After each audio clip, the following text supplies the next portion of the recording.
Saya Muhammad Minal Azizi, saya akan menjelaskan uji perbandingan dua kelompok. Jadi, atau bisa disebut dengan t-test.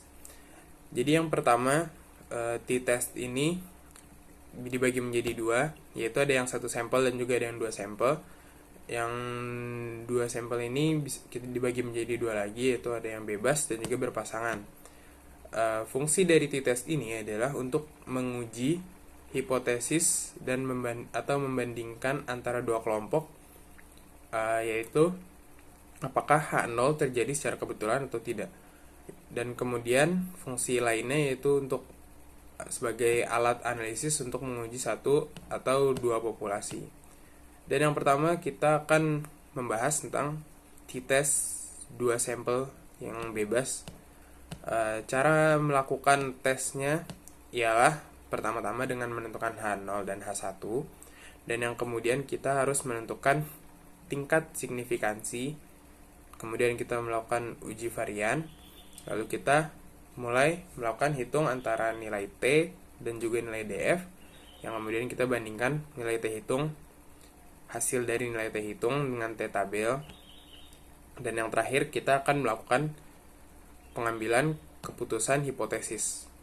Oke, jadi hipotesis akan dilakukan, atau kita akan membagi hipotesis menjadi dua, yaitu yang pertama kita akan membuat H0, yang dimana H0 ini berisikan tentang hipotesis 0, dan kita akan membuat juga hipotesis alternatif atau H1. Jadi isi dari H0 ini yaitu mu1 sama dengan mu2, dan isi H1 ini adalah mu1 tidak sama dengan mu2. Itu contohnya yang saya berikan. Yang kemudian kita akan melakukan tingkat signifikansi. Jadi kita akan mencari tingkat signifikansi atau nilai alfa yang biasanya sudah diketahui di soal, namun nilai umum yang diketahui di soal biasanya adalah 0,05 atau 5%, atau juga 0,01 atau 1%. Jadi nilai alfa ini atau tingkat signifikansi ini akan berguna atau akan kita gunakan untuk mencari nilai T tabel nanti yang akan kita bandingkan dengan nilai T hitung. Oke. Kemudian kita akan mulai melakukan perhitungan, atau kita akan mulai melakukan uji statistik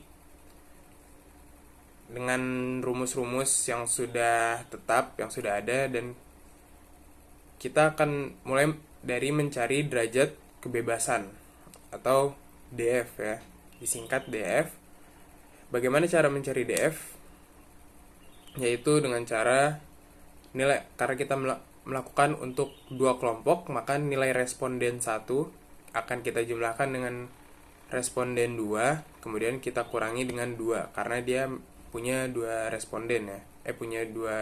Ada dua responden dari dua kelompok, maka kita kurangi 2. Kemudian kita melakukan uji statistik tersebut, yang dimana kita akan menentukan nilai T hitung, dan terakhir kita akan melakukan pengambilan keputusan, yang dimana kita akan membandingkan antara nilai T hitung yang tadi sudah kita cari dengan rumus yang sudah tetap, kita akan bandingkan dengan nilai T tabel. Nilai T tabel yang sudah kita temukan dari tabel yang sudah ada juga ya. Jadi kita bandingkan, yang dimana jika nilai T hitung lebih besar daripada nilai T tabel, maka H0 akan secara otomatis ditolak. Akan tetapi jika nilai T hitung lebih kecil daripada nilai T tabel, maka H0 akan diterima.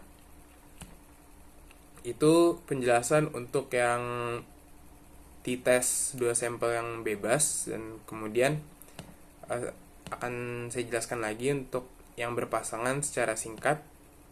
Jadi yang berpasangan ini kita akan mulai dengan tidak beda jauh ya. Kita akan mulai dengan menentukan H0 dan H1, kemudian kita menentukan tingkat signifikansinya, dan kemudian kita hitung nilai T dan DF, dan kemudian kita bandingkan nilai T hitung dengan nilai T tabel, dan yang terakhir seperti hal yang sama untuk yang sebelumnya, kita akan melakukan pengambilan keputusan hipotesis. Contoh yang sama seperti tadi, mu1 untuk H0 mu1 sama dengan mu2, untuk H1 nya mu1 tidak sama dengan mu2. Kemudian kita akan menemukan nilai alfa pada soal, atau nilai atau tingkat signifikansinya kita akan menemukannya pada soal,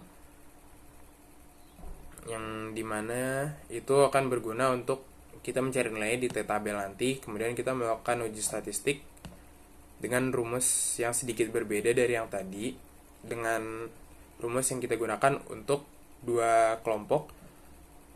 Di sini kita untuk menentukan derajat kebebasan atau DF-nya adalah N-1, karena di sini hanya ada satu. Jadi responden dikurang 1 dan tingkat signifikansi yang dipilih. Kemudian kita akan melakukan terakhir pengambilan keputusan. Pengambilan keputusan dilakukan dengan cara yang sama. Jika nilai T hitung lebih besar daripada nilai T tabel, maka H0 akan ditolak. Kemudian jika nilai T hitung lebih besar daripada T tabel, maka H0 akan ditolak. Sekian dari saya untuk penjelasan uji perbandingan rata-rata dua kelompok. Kurang lebihnya mohon maaf. Sekian, assalamualaikum warahmatullahi wabarakatuh.